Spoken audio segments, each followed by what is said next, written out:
Okay, this video is actually a few years old now. My first recording of it was just way entirely too long, so I'm gonna replace it with this one, which hopefully won't be nearly as long. What I'm doing here is pretty evident from the title and from what you see. I'm fishing for white bass on the Tenn-Tom Waterway. It was a particularly warm September day, temperatures in the mid-90s. The water temperature was close to 90 degrees.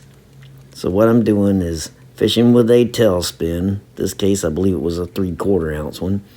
Throwing it out, letting it sink under a semi-tight line the way you normally would a tailspin. Letting it go to the bottom if it made it. Sometimes the fish would intercept it on the way down. Most times it'd go to the bottom. Then as you can see here, I would pick it up and reel to keep the slack out as the lure fell back. And white bass, as most people who fish for them find out or already know, they tend to hit on the drop.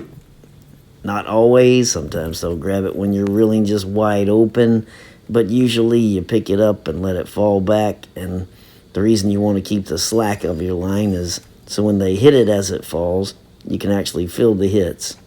And here's one that it seems to be a pretty good one. I don't know. I'm rewatching this myself as I'm talking here. But anyway, this is basically what the whole video was. I had about 16 minutes worth of this.